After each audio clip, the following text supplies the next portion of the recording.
너무 울어 텅 비어버렸는가. 매미 허물. 마음속 슬픔 싹싹 긁어모아 버릴 수 있다면 얼마나 깨끗이 청소하겠습니까. 일본에는 울음 명상이라는 게 있습니다. 하루에 3시간씩 일주일을 목 놓아 우는 명상이죠. 처음에는 온갖 슬펐던 일을 떠올리며 울려 하지만 시간이 지나면서 자신이 인식하지도 못한 울음이 나온다고 해요. 의식은 빙산의 일각이라는 말도 있죠. 무의식의 깊은 곳에서 우리가 알 수조차 없는 슬픔들은 우리가 얼마나 가늠이나 하겠습니까. 17자의 시 하이쿠에서 매미 허물은 불교에서의 빌공을 의미합니다. 바쇼는 너무 울어서 모든 게 비어버린 공원 매미 허물을 그립니다. 불교에서의 비유다의 공은 실체는 있지만 항상 변화함으로 있다고 할 수 없는 것이라 가르칩니다. 시에 대해 말하기에 앞서 말씀드리고 싶은 것이 있습니다. 제가 생각하는 시란 것은 작가가 가지고 있는 의미를 해석하는 것이 좋다면 그것을, 내가 읽고 느낀 것이 있다면 그것을, 그 모든 게 작용하는 것이 시라고 생각합니다. 내가 이렇게 볼 수 있는 시를 작가가 그런 의도가 아니었다고 해서 틀린 것이라고 볼 수 없다는 거죠. 시에서만큼은 틀렸다는 말이 없었으면 하는 제 바람이기도 합니다. 저는 이 시를 처음 만났을 때 굉장히 우울한 날에 만나게 됐어요.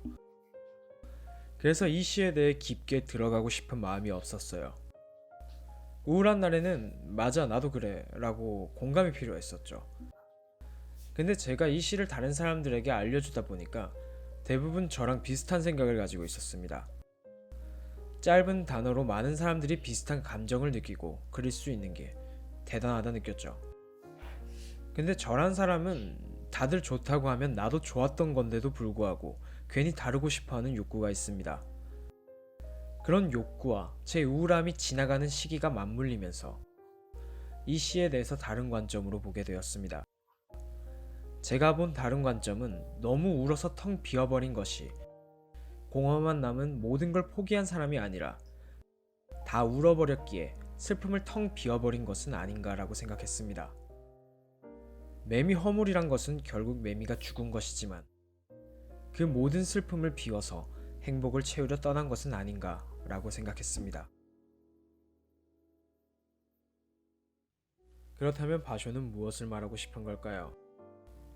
매미 허물을 의미하는 우스세미는 이승사람을 의미하기도 합니다. 불교에서의 공, 그것은 비어져 있기에 다시 채울 수 있는 것이죠. 그렇게 무엇으로 채울 수 있다는 변화와 다시 비어져 버릴 수 있다는 공이 공존하기에 실체가 있지만 있다고 할 수 없는 것입니다. 실체가 있지만 있다고 할 수 없는 것. 이것은 이미 죽어버린 매미 허물이자 살아가는 이승사람인 우스세미와 같습니다. 울음으로 텅 비어버린다는 의미의 매미 허물과 그렇게 비어버렸기에 다시 무엇으로든 채울 수 있다는 이승사람을 뜻하고 있습니다. 아무래도 바쇼는 우리에게 이 시는 슬프기만 한 시는 아니야 라고 말하고 있던 것은 아니었을까요? 일본의 울음 명상을 하고 나면 슬픔을 느끼는 차원이 달라진다고 합니다. 단 한 번도 모든 것을 텅 비워본 적이 없기 때문이라고 하죠. 목 놓아 운 적이 언제인가요? 우리의 슬픔은 왜 벽 뒤편에서 흐느껴야 하는 건가요? 혼자여도 누군가와 함께여도 좋으니 텅 비워버릴 정도로 울어보는 건 어떤가요? 그렇게 모든 것이 텅 비워진다면 우리에게 남은 것은 채워야 하는 일이겠죠.